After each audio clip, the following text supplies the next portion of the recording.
Certificate, যেটা আমি মেটা থেকে পেয়েছি। এটা IBM ডেটা সায়েন্টিস্টের সার্টিফিকেট, যেটা আমি IBM থেকে পেয়েছি। এটা হচ্ছে মাইক্রোসফট ফুল স্ট্যাক ডেভেলপারের সার্টিফিকেট, যেটা আমি মাইক্রোসফট থেকে পেয়েছি।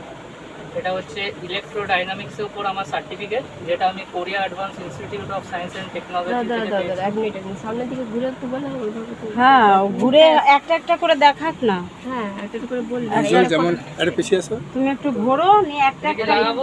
হ্যাঁ লাগাও লাগাও এটা লাগাও। পিছিয়ে আছে, এটা তাহলে লং পড়ে দিও না, পড়ে দিও না। এটা ফটোটা নিয়ে নিই, এই সার্টিফিকেটটা ধরো, আনি না কেমন ভাবে বলবো? এই সার্টিফিকেটটা ধরো, এটা ফটো নেই।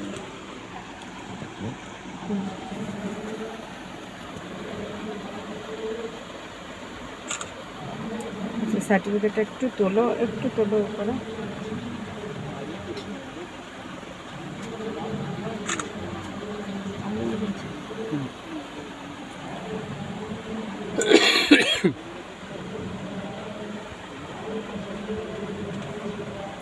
তোমাদের হয়ে গেলে না, এটা সামনে নেবো, এটা সামনে নিয়ে বলবো। এক মিনিট দাঁড়াবো।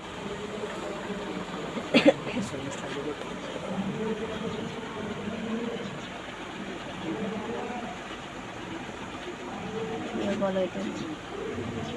এই সার্টিফিকেটটা পেতে গিয়ে আমাকে অনেক কষ্ট করতে হয়েছে, অনেক রাত জাগতে হয়েছে। এমন এমন দিনও গেছে আমি মানে সারা রাত না ঘুমিয়ে কাটিয়েছি, সারা রাত পড়ে গেছি আর পড়ে গেছি।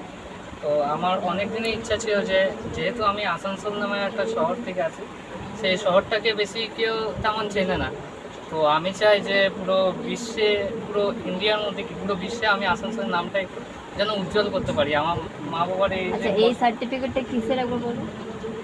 এই ইন্ডিয়া বুক অফ রেকর্ডের সার্টিফিকেটটা আমি পেয়েছিলাম আমার যখন 100টা বিভিন্ন বিষয়ের ওপর সার্টিফিকেট কোর্স কমপ্লিট হয়।